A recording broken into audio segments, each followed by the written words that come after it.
We are grateful from the Department of Environmental Protection. We still have a few people joining. Grateful from the perspective of the Department of Environmental Protection that you've all made the time to join us this morning. Again, if you're not already on mute, please put yourself on mute or we will.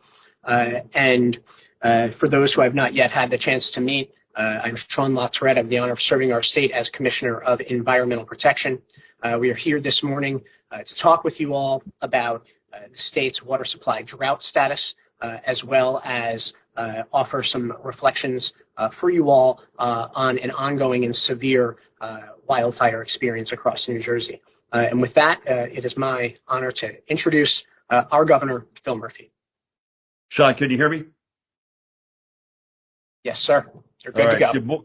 Good morning and greetings, everyone, and thank you all, as Shawn said, for taking the time to do a virtual press conference. I want to thank again our outstanding Commissioner.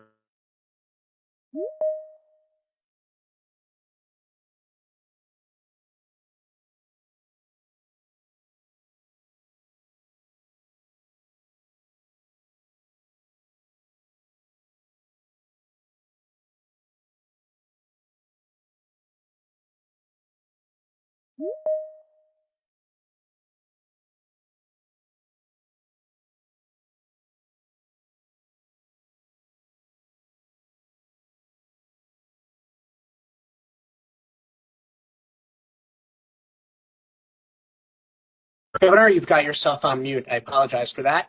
But looks like you are Okay. on mute I got yourself. it. Can you hear me? Am I good? Yes. Okay. Thank you. Sorry about that. So right now we are in the midst of a record-breaking dry spell, not just in New Jersey, but across the entire Northeast. And as a result of these unseasonably dry conditions, we have seen a series of wildfires break out up and down our state. And the numbers are frankly staggering. Since early October, the New Jersey Forest Fire Service has responded to 537 fires. To put that in context, that is 500 more fires than we saw during the exact same period last year, which is, put differently, a 1,300% increase.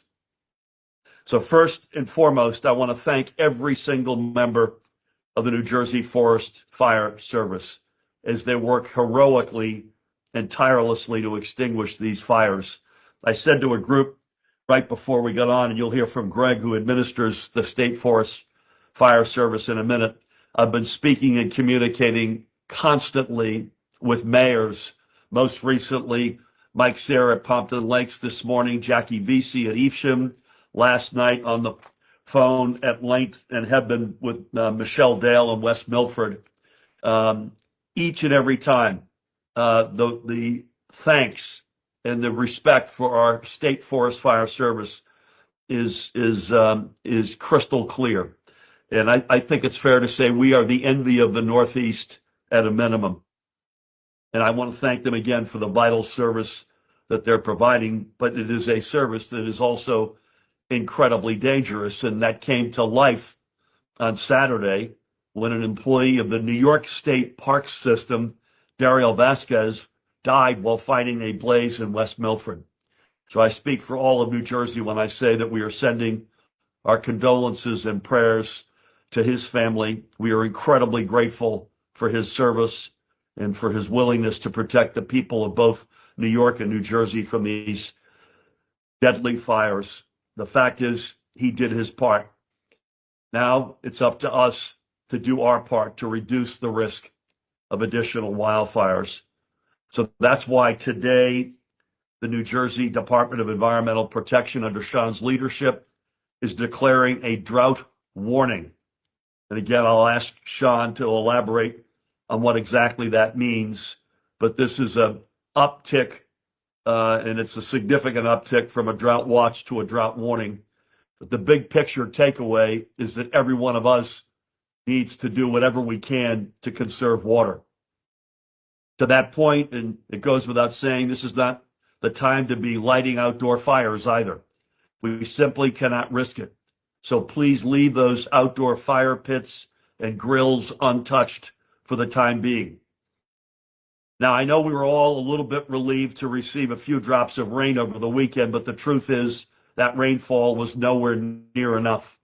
And unfortunately, it appears that these unseasonably dry conditions will not be ending anytime soon, because by every indication, it looks like we have as well a very dry winter ahead of us. Yes, that means this drought could grow even more severe, which may eventually require mandatory water restrictions. But we're not there yet, and if we all act accordingly now, we can hopefully avoid that outcome. So while this is an incredibly serious situation, let me close by saying as clearly as I possibly can. New Jersey is prepared. Thanks to the leadership of Shawn and his entire team, in recent years, our state has developed the single best water program in the entire country. In fact, in preparation for this unseasonably dry season, Shawn and his team recently released a statewide water supply plan, which offers up-to-date information on how climate change is impacting New Jersey's water supply. And looking ahead, with today's declaration of a drought warning, he and his team are going to do whatever they can to ensure that every New Jerseyan can maintain steady and reliable access to water. So again, we're prepared, and that is because of our administration having prioritized what we believe are both responsible and proactive climate leadership since day one. The reality is the drought that we're currently experiencing is just one example of how a changing climate is impacting our state today. Not far off into the future, but right now, in the here and now. So now more than ever, New Jersey's commitment to combating and adapting to climate change is unwavering and unshakable. And regardless of which administration is in power at the federal level, our state is not going to back down. We're going to continue doing everything we can to reduce emissions, protect our precious environment, and build a more sustainable future. Because as we are seeing today in communities all across the Garden State, there is simply no other option. And again, a big shout out to the citizens of West Milford and their great mayor, because they are in the thick of this right now. I mentioned Pompton Lakes and Evesham. They're both under control. West Milford is still raging. So keep them in particular in your thoughts and prayers. So on that note, I will now hand things back to Shawn to speak to the drought warning that we're declaring today and what it means for the people of New Jersey. Thank you all. Shawn, over to you. Thank you, Governor, for your support throughout these events, both with respect to wildfire and drought. For our press audience who's joining us, I'm going to offer you a few points on drought. Then I'm going to turn it over to our Forest and Natural Lands Administrator, Greg McLaughlin, for a few points on fire.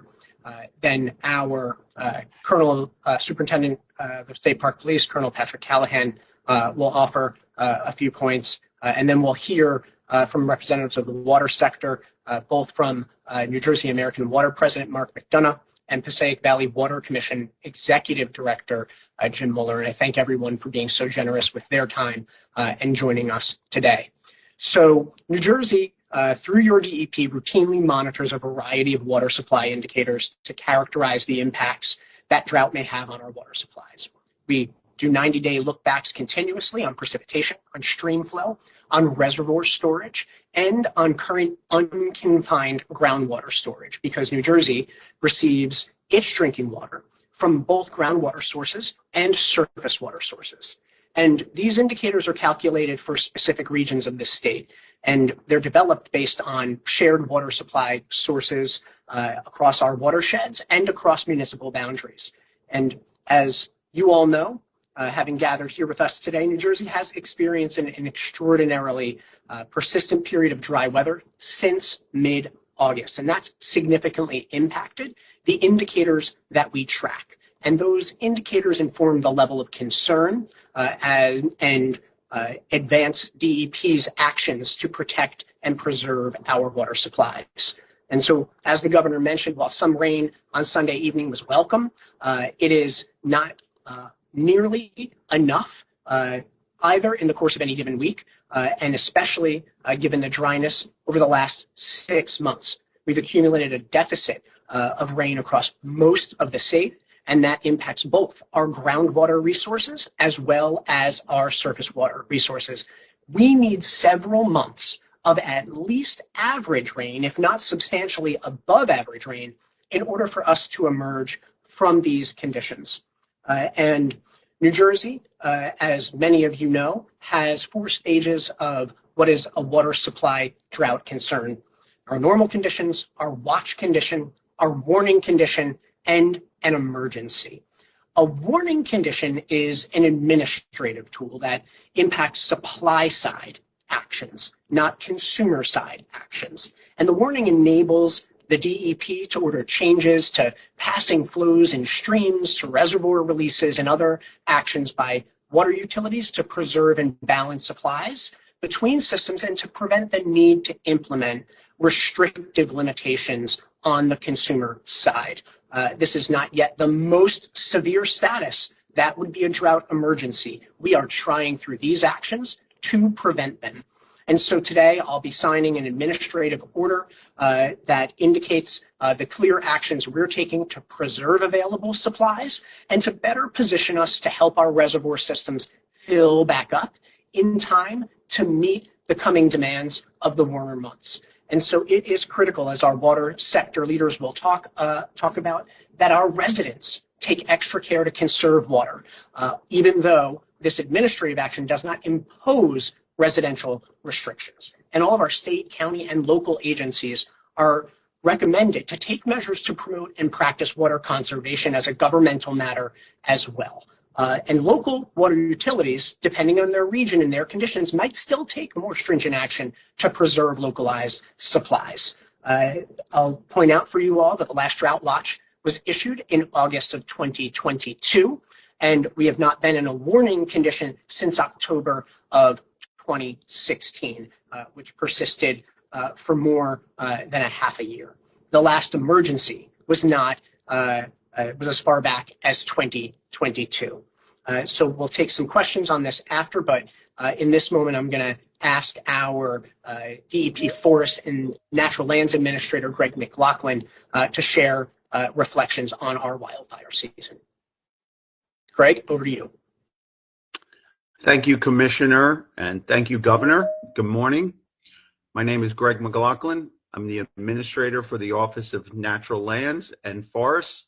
This oversees the Forest Fire Service, which is under the leadership of State Fire Warden and Fire Chief William Donnelly, who's present with us today to help answer some questions specific to the status of the ongoing fires throughout the state.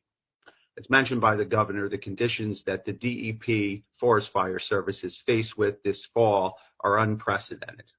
And while the Commissioner is going to continue to speak and define our drought conditions in terms of water supply, what I'd like to do is take a couple of minutes to talk about how the drought is affecting ground moisture and impacting the fuels on the forest floor, the leaf litter and the pine needles, in terms of how that relates to wildfire. The Forest Fire Service uses a national standard drought index called the Keach-Byram Drought Index, KBDI for short. This scale measures the dryness of those fuels on the forest floor, which includes pine needles, branches, and twigs. The scale reaches 800 at its maximum. Currently, we've measured 748 on the KBDI scale. These numbers have never been seen by the Forest Fire Service in our 118-year history. And to give you some context on this, 800 indicates that approximately 8 inches down into the ground, the soil is dry. That would require then 8 inches of water to bring that same soil back to complete saturation. The impact of this dryness on wildfires cannot be overstated. Take, for example, the Tea-Time Hill wildfire that has been burning since July 5th. This fire continues to smolder, smoke, and burn as it consumes in a downward direction the fuels that have accumulated over the years. This fire will continue to burn through this leaf litter, through roots, and when the opportunity comes for the fire to find an air pocket or perhaps a dead tree, it comes back above ground again. This is a big concern for our agency as we have to monitor these fires for periods of weeks and months. Thus, while we may declare a fire 100% contained, it doesn't mean that the fire is completely out. To add some context to what we've been experiencing this year and to what the governor indicated about the number of fires this year, almost 550 wildfires. Since the year 2000, our average number of wildfires in a given year is approximately 1,100. That number has been exceeded this year by almost 30%. If we look at the acres burned during that same average period since 2000, we've almost tripled the number of acres burned from 4,000 to 11,000.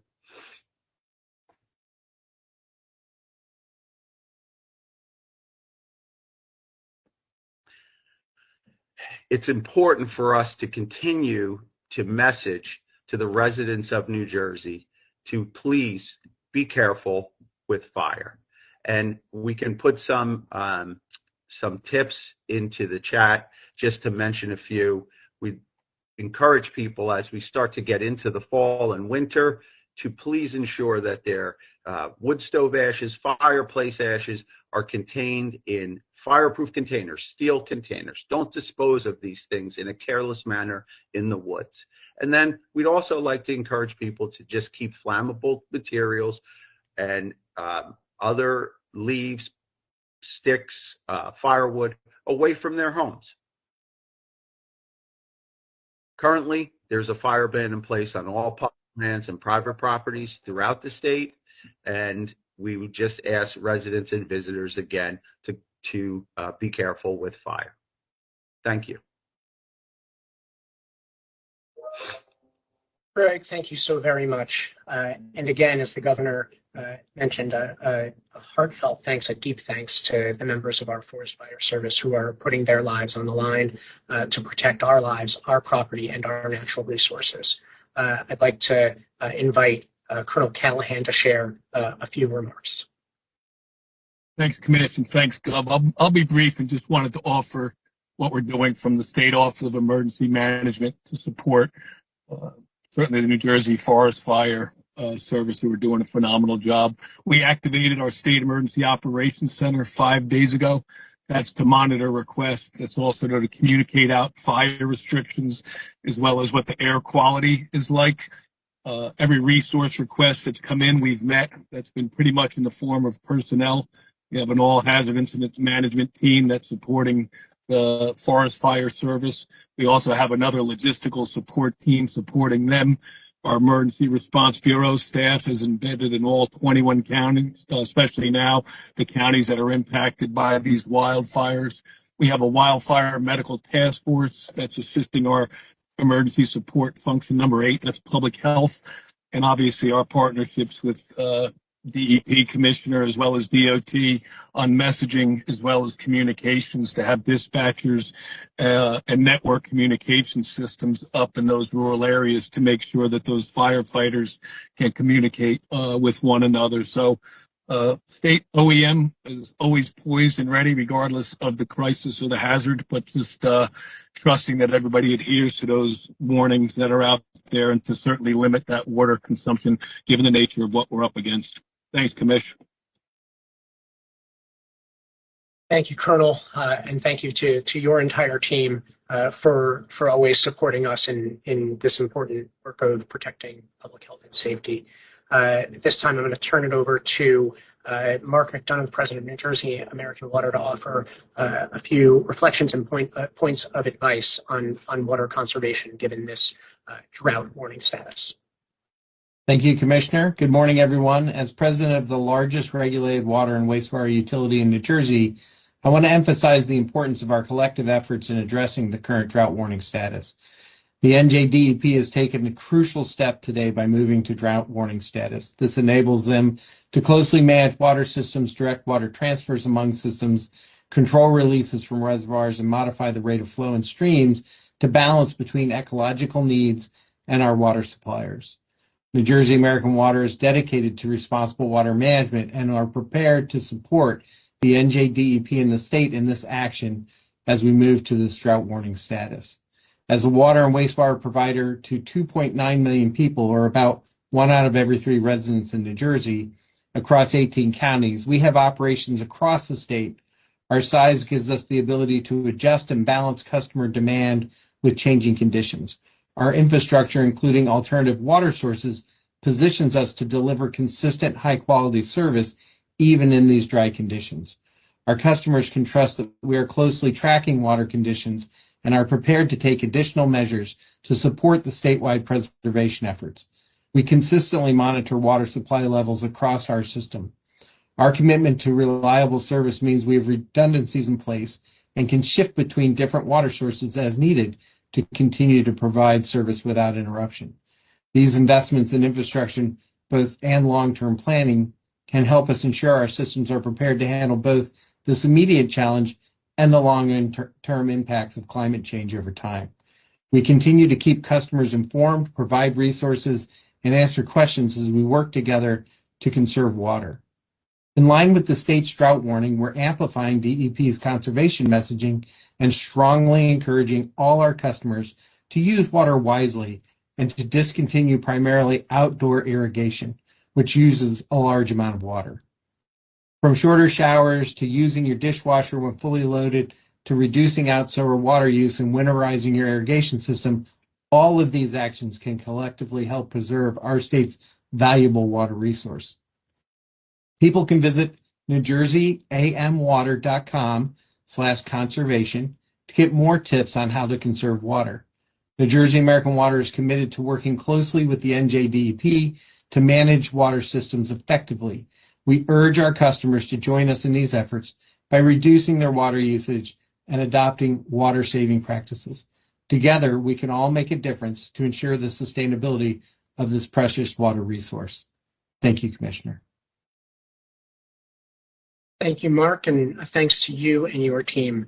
At this time, I'm going to invite Jim Mueller from the Passaic Valley Water Commission, one of our state's largest publicly owned water systems, to offer a few remarks as well.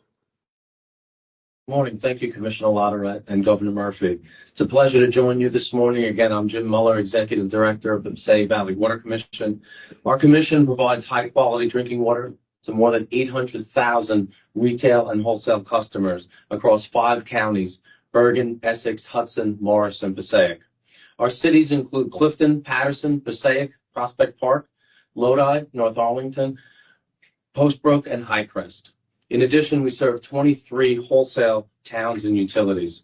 We maintain 650 miles of water mains, 110 miles of which are greater than 16 inches in diameter.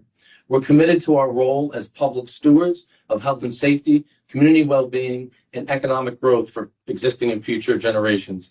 That's why we take proactive measures to protect our supply, our pumping stations, our reservoirs, and our treatment plant, both in times of excessive rain or in times like now of excessive lack of water.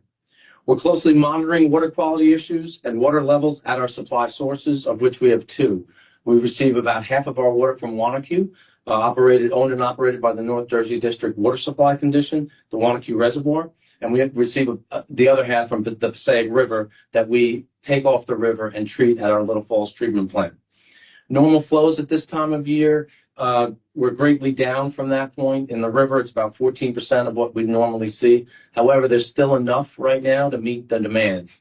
But as mentioned previously, we encourage our customers to limit water use and exercise water conservation in terms of the outdoor water used, limit that, fixing leaks in your home, conserving your usage both through shorter showers or turning off the water when you brush your teeth, to running full loads to maximize the efficiency of dishwashers and washing machines. Another point of use of water that we really want to restrict, our hydrant usage. We have 5,000 hydrants in our retail system. there's construction activities, water-intensive construction activities for paving or for other construction areas, street sweeping. We'd ask our customers, if you see people using those hydrants, please call us at 973-340-4300. We will act right away and try to limit that usage. Many of that usage is prohibited and unauthorized, and we want to make sure it's done in the proper way, both to conserve water and prevent water main breaks, which is another way we can lose water from our system.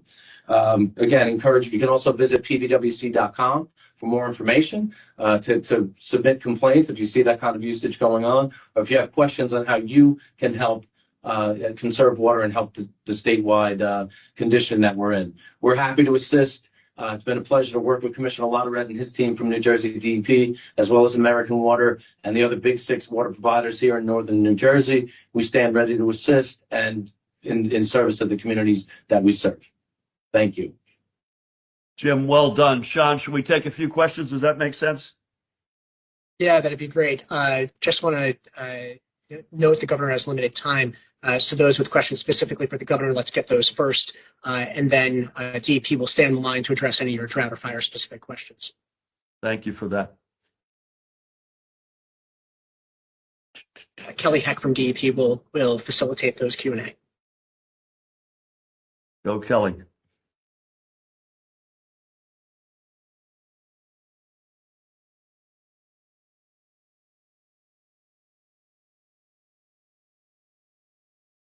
Kelly, do we have any? Just in case Kelly. Okay, I see. No, I see. You're there. Okay. Yes. Allie Reed. Hi, Governor. Allie Reed with the AccuWeather Network. Thanks for taking my question. I think what I heard in the past couple of meetings I've been sitting on the last couple of days, a lot of farmers, people across the state of New Jersey are concerned that normal everyday residents are not going to heed to the warnings of this drought warning. And I think a lot of people are sitting here wondering what can be said or done for the residents in New Jersey to make sure that they're following along with what you guys are hoping happens. You know, a lot of them yesterday I heard said, well, I feel like we need to be in a drought emergency. Obviously, you guys have determined that that is not the right move for the right time. But right. I think a lot of people are wondering what can be said to the residents of New Jersey to make sure they really are following along here with what you guys are hoping for.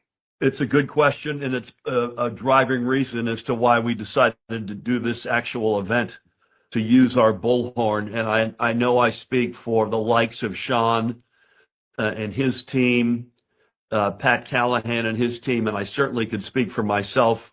We're going to continue to use the bullhorn, and we're going to be serious about enforcement. You heard Jim talk about if you see an open hydrant, to call that in. That's something that is not on right now. Now, we can't get inside of somebody's shower, so we're just going to have some of this, or a lot of it, in fact, has to be folks doing the right thing for the overall good of the order. But the very fact we're raising this from a watch to a warning, that in and of itself does not just indicate technical steps that are being taken, but it indicates a level of seriousness. Do we still have the option, if we need it, to go to an emergency? Absolutely. That option remains on the table. Shawn will be in the engine room on a decision like that with me and my team. But this very event is intended to make a statement to folks: get in line, do what we're asking you to do.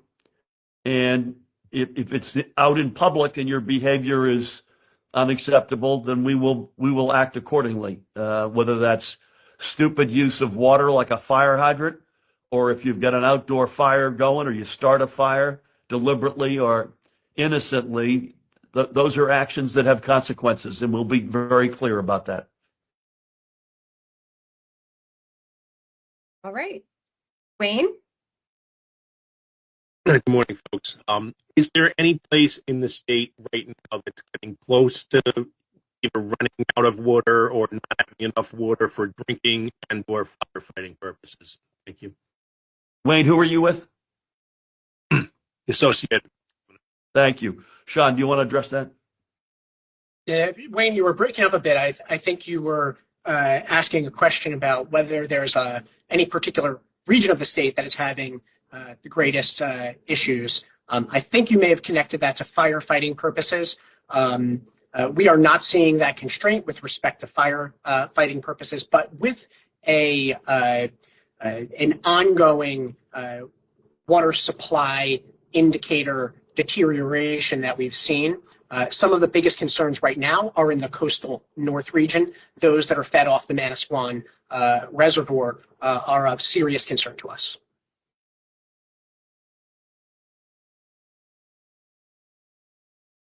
Okay. And next we have Rye from Politico. Governor, Hey, Ryan. thank you. Governor, thank you.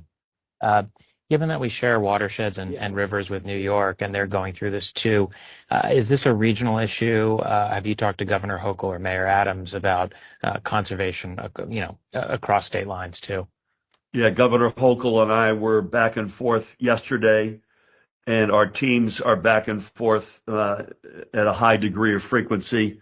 I'm going to ask Shawn to come in and give his perspective on that. But listen, this is one of these times when you're thankful for a very good relations with your neighbor. This is a very constructive, can-do relationship, both with New York State and New York City, and you're seeing it play out here. Shawn, any color on that? Yes, good question, Rye. I am in direct contact with the commissioners and secretaries of New York, Pennsylvania, and Delaware, with whom we share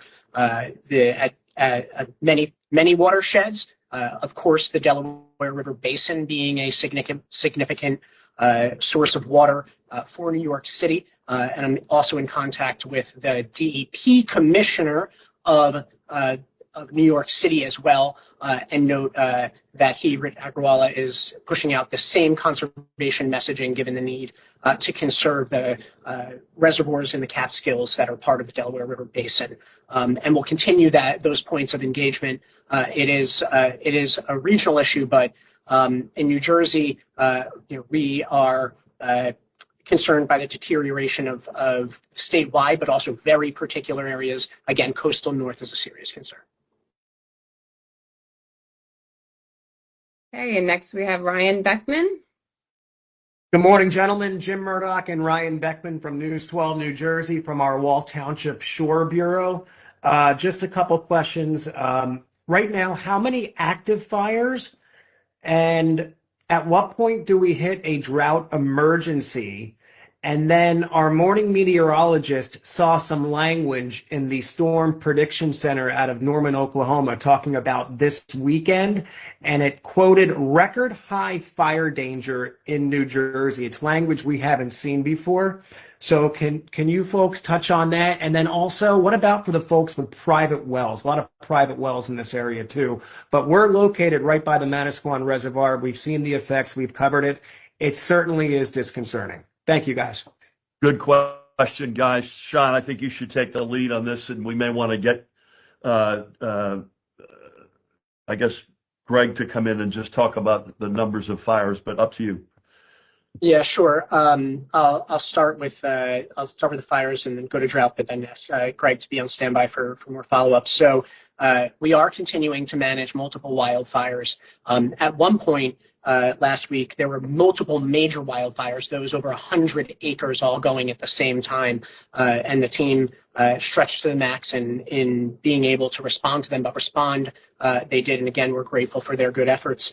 Right now, the biggest major is the New Milford fire. Containment lines are holding on that one, but as Greg McLaughlin had pointed out earlier, these fires take number of days, weeks, and in some cases months to fully burn out. So we have got to keep eyes on those as new ones may crop up. That's what makes the fire restrictions, outdoor fire restrictions, all the more important.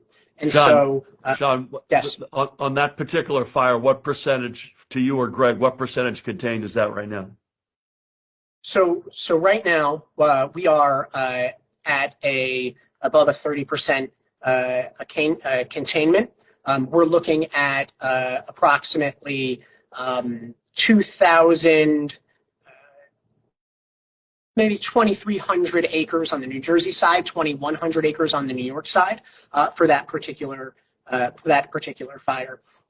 With respect to the drought conditions that were raised, yes, we recognize that private well owners are also of a concern. We're trying to push out messaging to them as well. And so we review all the well permitting information, well decommissionings, deepenings, replacements to determine direct impacts to private well owners. Of course, sometimes a surprising number for folks, 15% of the state of New Jersey receives its water from private drinking water wells. So we'll continue to push out that messaging. And this is us asking for your help in doing that. And with respect to drought emergency, we hope to not get there. That is the point. And so we can't say by when we would go to that emergency, certainly determined based on precipitation, how dry the winter is, and how well we are able to conserve. Shawn, any reaction to the weekend meteorological report that the guys just referenced?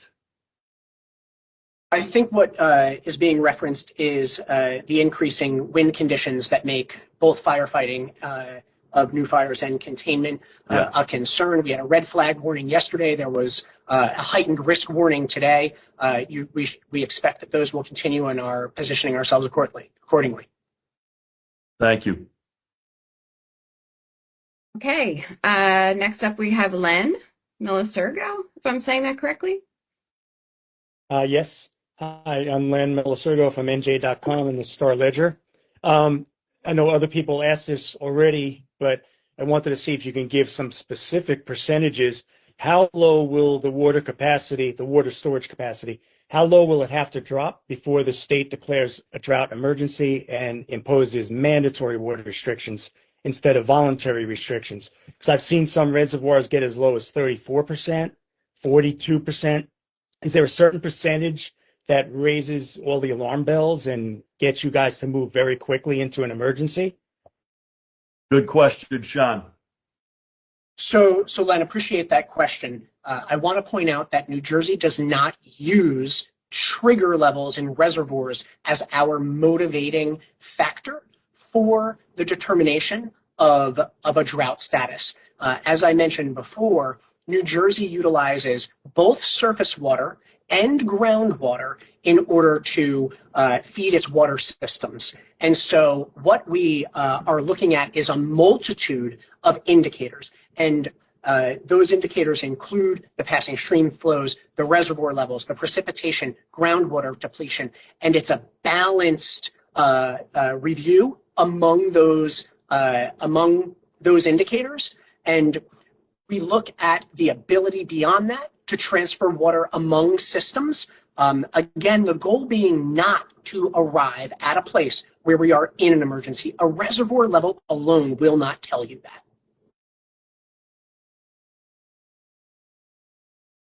I've got time for probably only one or two more. Shawn, you could stay on longer, right? Yes, sir. Okay. Then we have Trish Hartman. Hey, Trish. Hi, Trish Hartman from WPVI in Philadelphia. Governor, you brought up consequences for both irresponsible fire and irresponsible water use. Can you give any more details? Is this like a fine situation? What exactly are people facing if they do something that's just not responsible at this point? And then maybe this might be for the commissioner. In terms of what changes, just to help people understand in this warning status, can you clarify or give an example of how the flow of streams might be manipulated to help with the water supply? What exactly can the water companies do now that they couldn't do before, just to kind of illustrate what exactly is happening with the status?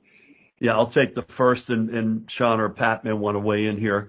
It's going to depend on the action. So it's going to be ranging from anything, a warning, a fine, all the way up to a very serious felony charge if it's deliberate arson. And it's the whole gamut. And we're serious about enforcing that. And I would just say to folks, don't test us. Pat, anything you want to add to that?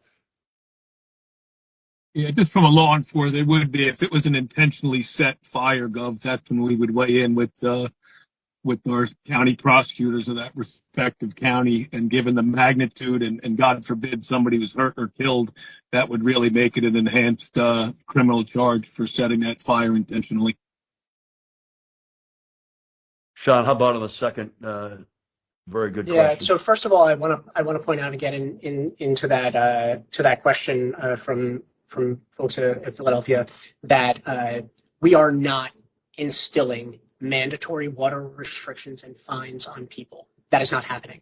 We are asking that the residents of New Jersey, urging rather that the residents of New Jersey, the businesses and the governments of New Jersey work collaboratively to manage this resource as the common asset that it is.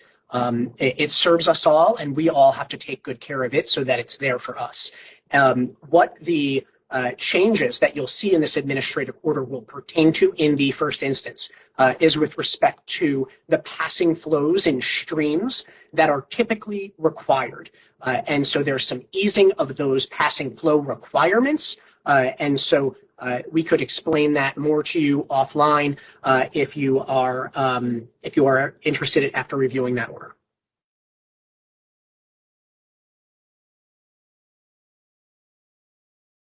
Okay. Governor, do you have time for any more, or do you need to? Do Okay. one more if you got it. All right. We have Dino from 101.5. Yep. Dino Flamio with 115 here. Thanks for taking my question. Pleasure. I've seen numbers just in the past, 85% or 90% or 95% of wildfires always blamed on human activity. When we talk about hundreds in 1 month, is that the case here where most of the time it's literally someone to blame, or because of these conditions, it's just the environment, sun beating down on a dry forest floor? It's a great question, Dina, when you got the volume that we have right now. Shawn, what's your sense, or Greg or some of your colleagues? Yeah, Greg, by all means, feel free to chime in here. But what we are seeing in these conditions over the last 2 months are consistent with what we see typically, which is a human impact on the landscape that we may otherwise not consider as a big deal. A dropped cigarette, the backyard fire pit, right? One ember can make the difference, right? In some instances, we have seen intentionally set fire. But by and large, the numbers you've heard are correct, right? That human impact on the landscape, human activity in multiple forms, not completely stomping out a campfire or having one when you shouldn't to begin with, is what sets these things off by and large. But Greg, if you'd like to add some more color, please feel free.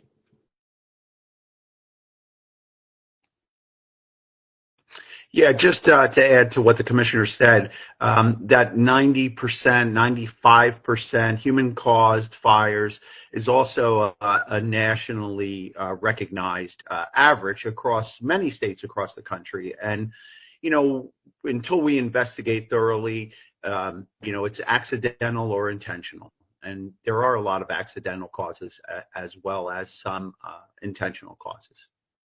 I'm going to sneak out. I apologize, but to Shawn and Greg, Pat, and Jim, and the entire team, thank you for joining us, and Mark as well. I don't want to forget. This is incredibly important. The graduating from a watch to a warning has real meaning, and we are saying unambiguously to our fellow residents, please take this seriously, both on the water conservation side and also on the be smart, stay away from any fires whatsoever, and just be smart about anything that could trigger something which could have ultimately tragic consequences. Thank you, Shawn. Back over to you. Take care, folks. Thank you, Governor. Thank you for your support as always. Kelly? Okay. We'll continue to take questions that the press have. Sure. We do have a number more. Karen Wall from Patch, I believe. Yes. Good morning, Commissioner. Thank you for the time. You've mentioned a couple of times that there's a great deal of concern about the Manasquan Reservoir. Could you provide a little bit more detail about that situation and, how much closer that could be to going to an emergency? What the other resources are that are being drawn from to balance that situation, and if there's a current level on that reservoir. The last I saw was like 51%. So if we could get an updated number on that, it would be helpful.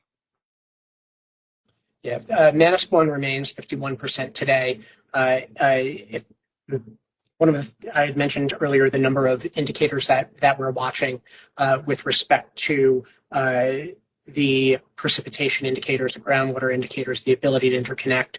But to round that out a little bit, happy to ask Steve Domber, who's our state geologist and assistant director at Division of Water Supply and Geoscience, to hop on and round that out a bit if he wishes.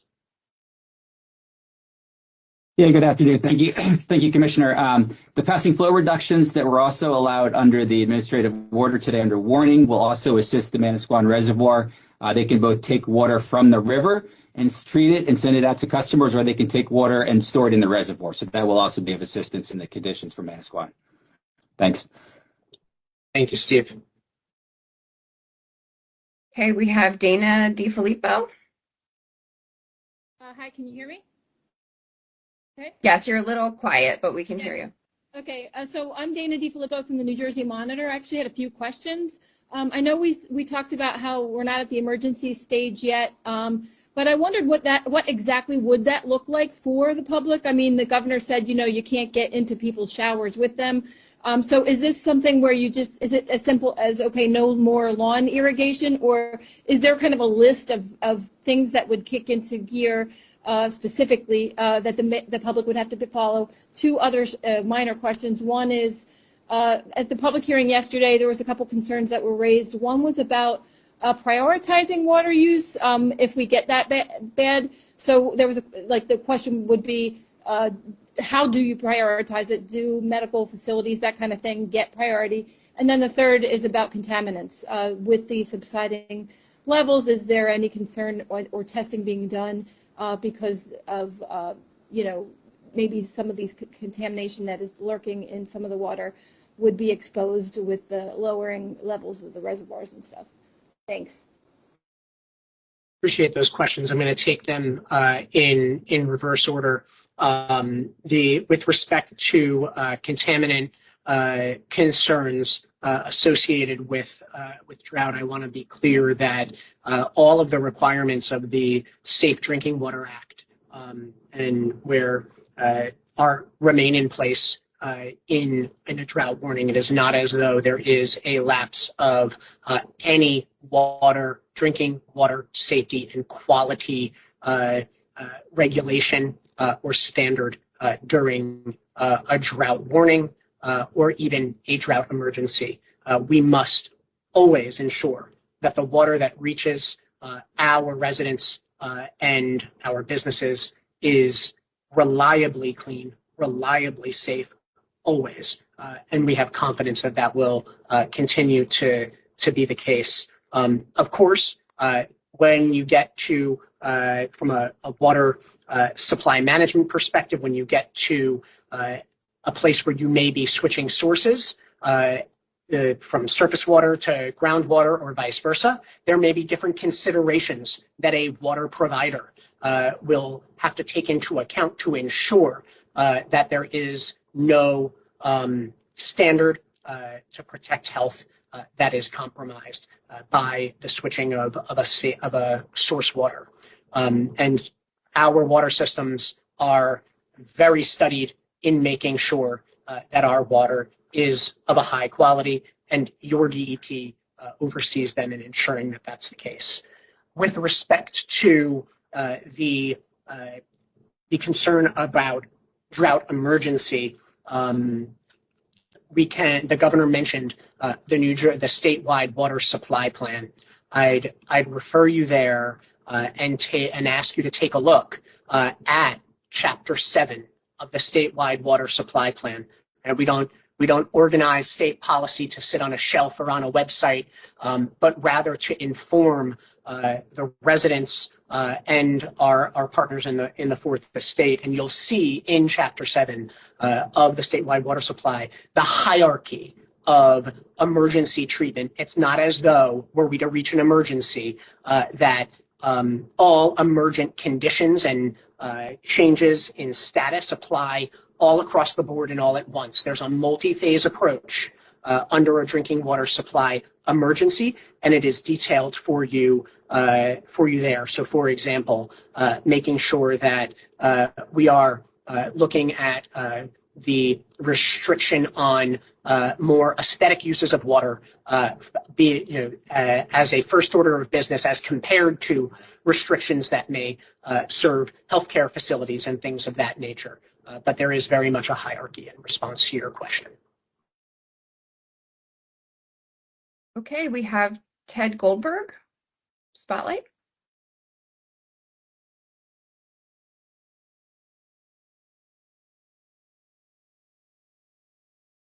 We see that you're unmuted, Ted, but we can't hear you.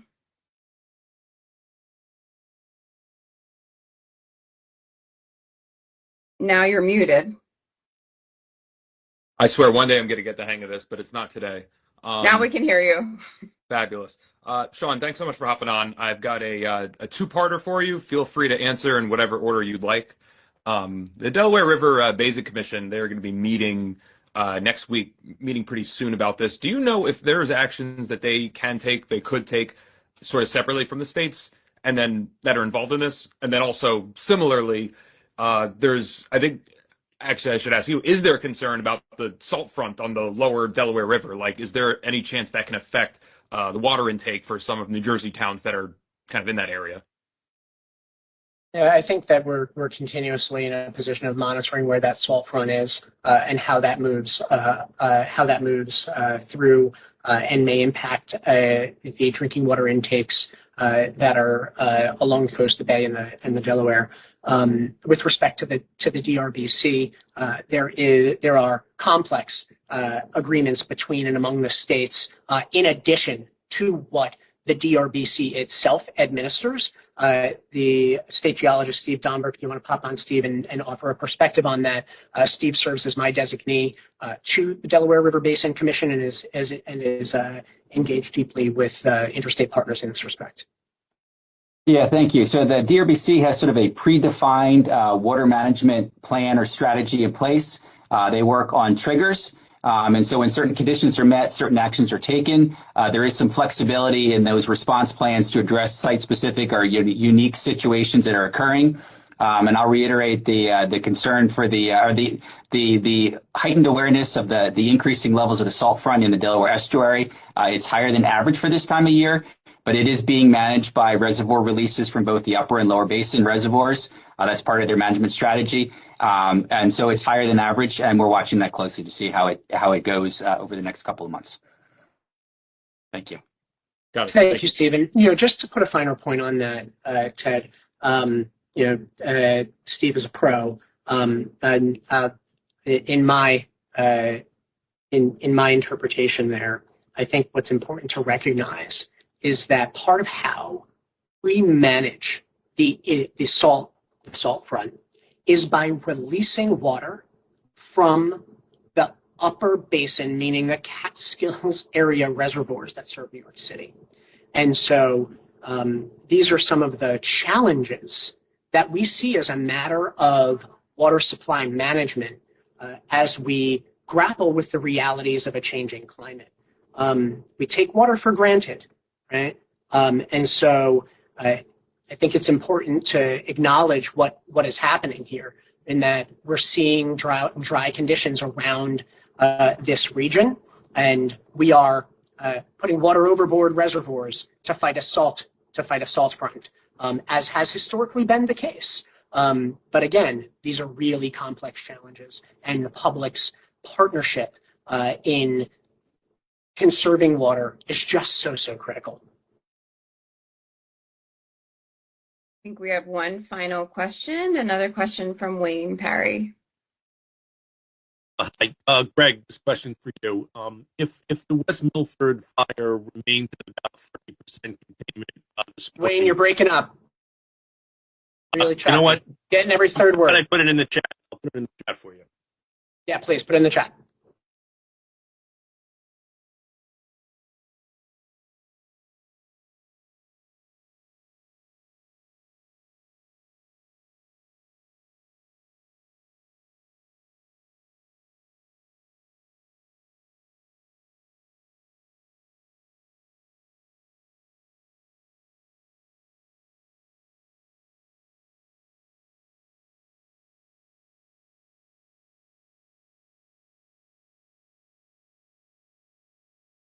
So Wayne is asking a question about wildfire. Greg, Greg McLaughlin, if you're still with us and can hop on, I appreciate this question. Wayne is talking about the West Milford, the Jennings fire, 30% containment, which is roughly the same as last night. And so he wanted to hear from us on the challenges of fighting fire in this particular terrain. Yeah, hi, Wayne. Feels like I'm seeing you a lot lately. Thanks for your question and for also helping to get accurate and timely information out. So a little different in the northern part of the state than in the southern part of the state where I've seen you recently, mostly because of the topography. When you have the essentially mountainous terrain, that really impacts fire behavior. Fire burns significantly faster uphill. With the wind that we've had, it can eddy down through the valleys and pick up speed. So fire burns in both directions. It will burn uphill and downhill.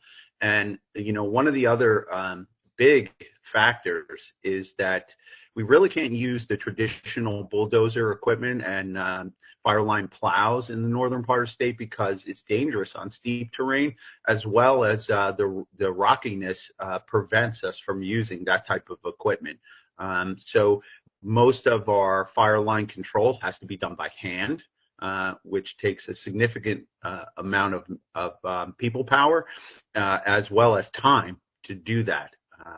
And then lastly, in this particular area, the Jennings Creek fire in the northern part of the state, it's very remote. And so there's not a lot of access, not a lot of vehicle access, and not a lot of good fire breaks, such as roads and streams, that we would typically have in place or be able to improve quickly, like we are able to do in many parts of the southern part of the state. Thank you, Wayne. Thank you, Greg. And again, deep thanks to all of the members, both permanent and volunteer or temporary, joining us on the Forest Fire Service during this really challenging time. Appreciate all of you so very much. Thank you again. As the governor said, from the bottom of all of our hearts. It looks like there are no further questions. And unless someone wants to throw up a hand, I'll give it a few seconds. And otherwise, thank you all for joining us and sharing these important messages with the public that we all serve and seek to reach. So thank you. Have a good day.